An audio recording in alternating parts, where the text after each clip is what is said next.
मान्यवर, मैं कहना चाहता हूं, ये बहुत ही गंभीर विषय है और मैं इसलिए ये वाली बात बोल रहा हूं कि नजदीकी से 128 मुकदमे दर्ज किए गए, लेकिन इतनी मामूली धाराओं में मुकदमे दर्ज किए गए कि सहारनपुर, गाजियाबाद, आगरा, प्रयागराज, आपके बनारस, इतनी मामूली धाराओं में किए गए कि 200 करोड़ की जिसके ऊपर ईडी का छापा डला, 200 करोड़ की जिसकी संपत्ति अटैच की गई, मान्यवर, 200 करोड़ की उस संपत्ति अटैच करने वाले व्यक्ति को जमानत मिल गई, जिसका नाम विभोर राणा और आपके दूसरे का नाम विशाल सिंह है।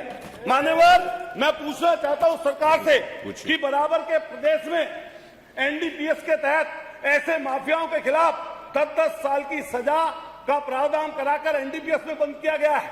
क्या मान्यवर सरकार ये कहेगी, ये बताएगी कि ऐसे लोगों के खिलाफ एनडीपीएस के तहत, गैंगस्टर के तहत मान्यवर सरकार बुलडोजर में माहिर है, लेकिन बुलडोजर पता नहीं कहां चला गया, ड्राइवर सो गया या कोडीन पीकर नशे में है, चाबी पता नहीं कहां खो गई। हजारों करोड़ का जिसने महल बना रखा है, उसके घर पर, उस सिपाही के घर पर नहीं पहुंची। 5 मिनट हो गए। मैं दूसरा सवाल पूछ रहा हूं मान्यवर, पूछिए। जो अपराधी आर्थिक और भौतिक रूप लाभ प्राप्त कर रहे हैं, इससे सामाजिक अपराध कर रहे हैं, क्या उनके ऊपर सरकार जब्ती का काम करेगी? एक और चीज मान्यवर, कफ सिरप, इंजेक्शन सहित 205 दवाइयां सरकार की तरफ से जिनके सैंपल फेल हुए, और ये मान्यवर बहुत जरूरी चीज है, जिसमें दिल की दवाइयां, कैंसर की दवाइयां, आपके हाई बीपी की दवाई, शुगर की दवाई। अब उत्तर आ जाने 5 मिनट, 5.5 मिनट हो गया आपके। 5 मिनट से ज्यादा मैं अवसर नहीं दे सकता। नहीं, सॉरी। संक्रमण की दवाई, आई कांट डू दैट। पेट का सूजन, पेट के कीड़े, अमोनिया, 205 दवाई। आपका कोई प्रश्न हो तो कर लीजिए, भाषण हो तो खत्म कर लीजिए। जिनके सैंपल फेल होते हैं, अतुल प्रधान जी, कोई प्रश्न हो तो कर लीजिए, भाषण हो तो नहीं। 6 मिनट में 5 मिनट से ज्यादा नहीं दे सकता, नहीं दे सकता मैं। आप पूछे ना अपने टाइम पर, बताएगी क्या सबको अवसर फेल हुए हैं? ये आपकी प्रयोगशालाओं में जो आगरा में दवाई पकड़ी गई, मेरठ में दवाई पकड़ी गई, उनके सैंपल जब पहुंचते हैं प्रयोगशाला में, सैंपल बदलवाकर वो माफिया, इनका माइक बंद कर दिया, बदलवाकर माफिया वो बरी हो जाता। चलिए मंत्री जी जवाब, कौन देगा जवाब? आयुष मंत्री जी, हो गया। उत्तर आ जाने दीजिए। बैठिए प्लीज, बैठिए।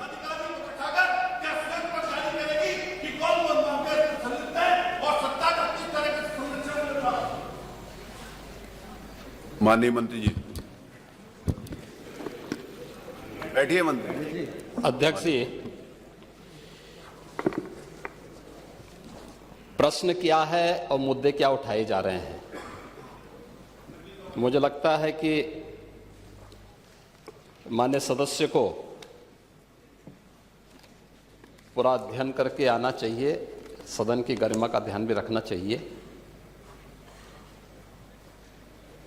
लेकिन मुझे इसलिए भी खड़ा होना पड़ा है क्योंकि नेता विरोधी पक्ष ने सदन की कार्रवाई प्रारंभ होते ही इस मुद्दे को उठाया और आपने भी उसको छेड़ा है।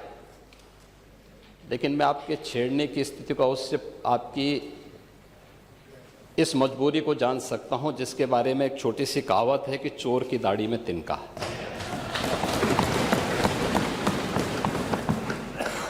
प्रश्न है नकली दवाओं के सेवन से होने वाली मौतों के बारे में, जिसके बारे में उनको उत्तर दिया गया है कि इस प्रकार के कोई भी प्रकरण अभी तक उत्तर प्रदेश सरकार के संज्ञान में नहीं है। दूसरा, समय समय पर इस दिशा में खाद्य सुरक्षा और औषधि प्रशासन विभाग के द्वारा छापेमारी की कार्रवाई भी होती है। उत्तर प्रदेश के अंदर कोडीन कफ सिरप के मामले में, जिसको नेता विरोधी दल, मैं तो ये मानता था कि उम्र के चौथे पड़ाव पर व्यक्ति सच बोलने का आदि कम से कम इस उम्र में तो होगा ही, लेकिन इस उम्र में भी इस समाजवादी उनको झूठा बुलवा देते हैं। इस उम्र में तो कम से कम उसे झूठ मत बुलवाओ भाई, सच बोलने के उनको आदी होना चाहिए। और तो चेयर पे बैठ चुके हैं लंबे समय तक, स्पीकर के रूप में उन्होंने सदन को आगे बढ़ाया है।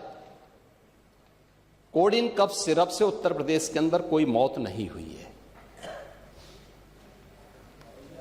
एक दूसरा, इस मामले में एनडीपीएस के अंतर्गत कार्रवाई होगी। ये उत्तर प्रदेश सरकार इस मामले को कोर्ट में जीती है, उत्तर प्रदेश ने इस मामले को लड़ा है। तीसरा, उत्तर प्रदेश में इसका जो सबसे बड़ा होलसेलर, जो बड़े होलसेलर हैं, जिसको सबसे पहले एसटीएफ ने पकड़ा था 2016 में, उसको लाइसेंस समाजवादी पार्टी ने जारी किया था। जो फोटो रिलीज हो रही हैं,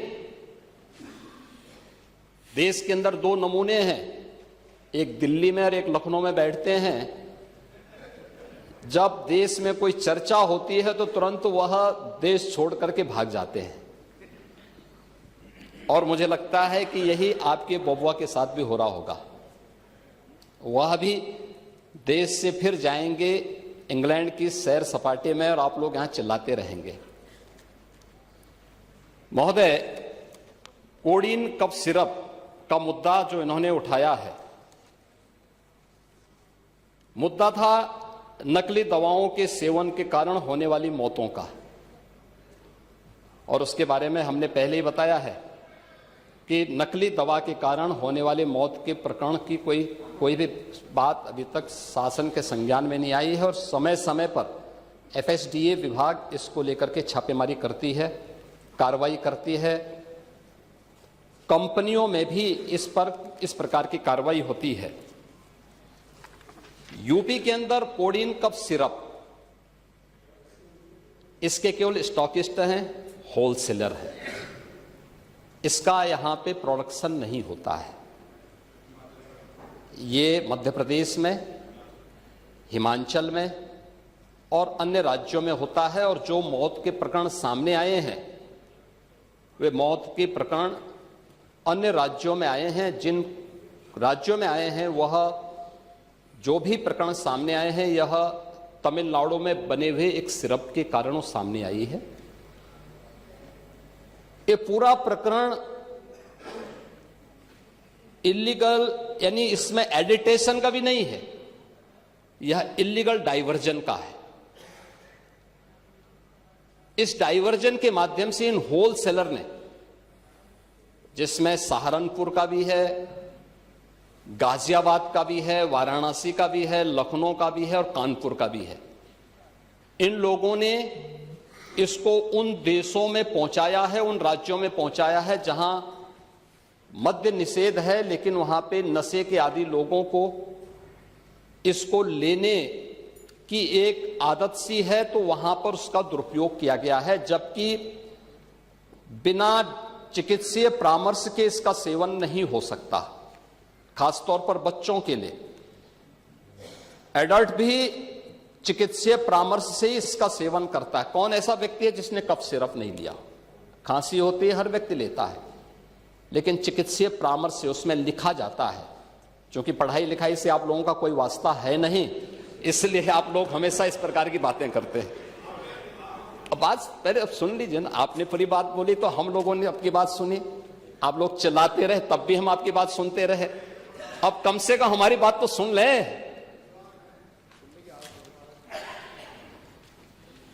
एक कार्रवाई सरकार ने की है, और सरकार ने इसके लिए 79 अभियोग अब तक दर्ज किए हैं।